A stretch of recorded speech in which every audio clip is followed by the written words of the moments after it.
एक सेठ जी थे। उन्होंने अपनी सारी जिंदगी बहुत मेहनत की थी, इसलिए वो काफी धनवान थे। उनका नाम गांव के अमीर लोगों में आता था। उनका धंधा बहुत अच्छा चल रहा था। सेठ के पास संपत्ति भी अच्छी थी। उनके 4 बेटे थे। एक दिन सेठ को लगा कि अब मुझे अपने चारों बेटों के बीच अपनी संपत्ति बांट देनी चाहिए। उन्होंने अपनी सारी संपत्ति का हिसाब कर दिया और अपने चारों बेटों को कितना कितना देना है उसका भी हिसाब कर दिया। उनके चारों बेटों ने कहा कि हम सब मिलकर आपको 3-3 महीना रखेंगे। ऐसे चारों ने मिलकर पिताजी को 12 महीना मतलब कि 3-3 महीना रखने का प्लान बनाया था। सेठ जी को भी अपने चारों बेटों के इस इरादे से कोई समस्या नहीं थी। अब सेठ ने और उनके चारों बेटों ने ये संपत्ति बांटने का फैसला गांव के सरपंच के सामने लेने का निर्णय लिया।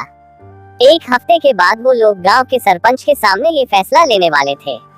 जिस दिन सेठ जी ने ये संपत्ति का बंटवारा करने का निर्णय लिया, तभी जो सबसे बड़ा लड़का था उसके दिमाग में ये बात आई कि एक बार ये बंटवारा हो जाने दो, उसके बाद में पिताजी को 3 महीने क्या 3 दिन भी नहीं रखूंगा।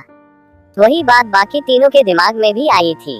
वो चारों सोच रहे थे कि एक बार संपत्ति अपने नाम हो जाए उसके बाद क्या करना है वो तो हमें देखना है।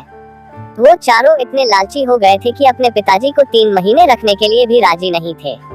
जिस पिताजी ने इतनी मेहनत करके इन चारों को संभाला था, वो चारों मिलकर भी अब पिताजी को संभालने के लिए राजी नहीं थे। चारों कुछ बोल इसलिए नहीं रहे थे ताकि अगर उन्होंने पहले से ही बता दिया तो बंटवारे में उनको अपना हिस्सा नहीं मिलता।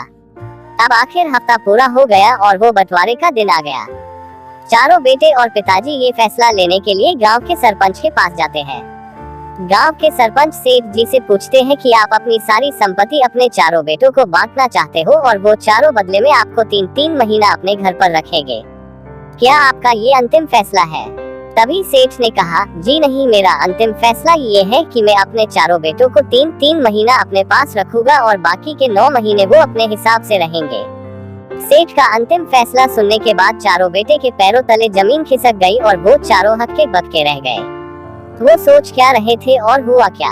सेठ जी ने तो पासा ही पलट दिया।